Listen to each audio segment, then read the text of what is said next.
How much does that help you moving forward? That you got a lot of young guys and building blocks to build around in the next couple of years. Well, we're very optimistic about the 2011 season, enthusiastic about getting it started. We've introduced over the last 2 years 5 or 6 of the most exciting young players in the National League, some of whom have come through here in Altoona. Jose Tabata is with this group, and he was happy to be back in Altoona. And as you see the players that are continuing to come through, as you look at our system, I get asked a lot by fans, all right, we see a nice core of young players. We see this starting to happen. We're excited. But what about the pitching? Well, as you know, Corey, what really dominated the Eastern League last year was the starting rotation of the Altoona Curve. And those young men like Rudy Owens and Brian Morris and Justin Wilson and Jeff Locke, they're the next wave that are coming through the system, and we need them up there because we need to pitch better. We've got some young pitchers. James McDonald came over in the trade at the deadline last year and really performed well for us. We're looking forward to having him for an entire year. Russ Ohlendorf had an injury-plagued year, hurt at the beginning of the year, hurt at the end. In between, pitched extraordinarily well but got no run support, and as a result, struggled.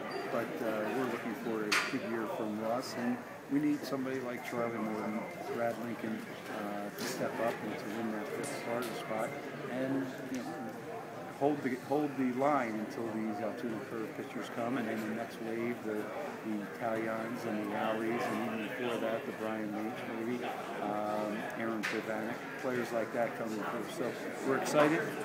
As you know, from being here, you see the wave of players that are working their way up, players that won the Eastern League Championship last year, had won the Class A championship in Lynchburg the year before. We're trying to develop winning players, building that building block that we're talking about, that foundation to a winning organization. One of those guys is Tabata, and he's an impressive-looking young player who has hit for average in his career so far. But he's only got 29 home runs in about 2,000 at-bats so far. As a corner outfielder, is he going to have to develop, not necessarily 25 home run power, but is he going to have to hit for some more power at some point? Jose will hit for some more power, but I'm not concerned about that at all. We had a corner outfielder who used to play right field in Pittsburgh who had a pretty good career. In fact, he had a Hall of Fame career, and I think it wasn't until his 6th full Major League season that he had more than 10 home runs. That's Roberto Clemente. So I'm not too concerned about Jose hitting 25 home runs. If he has a 360, 370, 400 on-base percentage, and he gets his share of doubles and triples and utilizes that great speed along with Andrew McCutchen at the top of the order, we're going to be very happy with Jose Tabata. Just for the sake of conversation, the baseball is a little different back then. There's more power at a lot of corner positions now, and if you're not getting power from some other spots, and you're not getting it from a corner outfield spot, doesn't that kind of put you at a little bit of a disadvantage?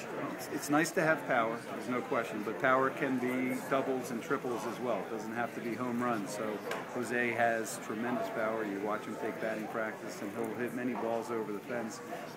We don't want him to change his approach, which is an outstanding approach. And if he hits a lot of doubles and triples into a notch in PNC for a while, we're going to be perfectly fine with that. You're right, the game changed, although the game is certainly changing back to what it was like in the 1960s and 1970s as we've really moved into another era. I think the ERA in Major League Baseball last year, the ERA, average ERA for the league, was almost a half run lower than it was the preceding year. So I think we're seeing pitching and defense again and a more honest game in terms of the hitting. Is there a plan in place yet for Garrett Jones? Is that going to be decided in spring training with Overbay and Diaz? And how would you expect him from God? He's been a face of your franchise for a year and a half now. And I'm going to talk to him about this. I'm guessing it might be a little difficult for him if he has to settle into a platoon role.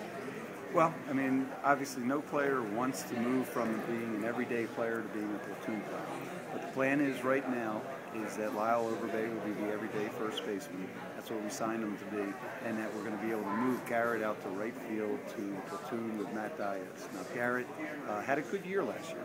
And everybody he came up the previous year and hit more home runs and more RBIs than any rookie, and he only played about half the year.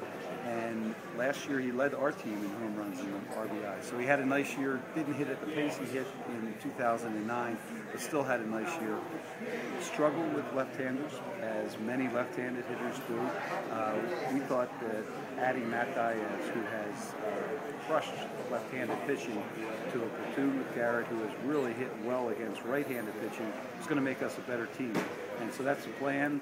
I'm sure Garrett would rather be playing every day, but as a left-handed part of a platoon, you're going to play 3/4 of the time. Right. Do you expect it to be a full lefty-lefty, righty-righty situation platoon, or if Diaz is starting to hit right-handers well, will he get a bulk of the time, or is that really just something that has to play out? That's got to play out. That's a Clint Hurdle decision, and obviously there's going to be some, I'm sure some games that Clint's going to have a feel that Garrett's going to be able to hit this left-hander, or Matt's going to be able to hit this right-hander. But it's going to be a pretty dangerous platoon, I think. All right. Thanks, Frank. Thanks. Appreciate it.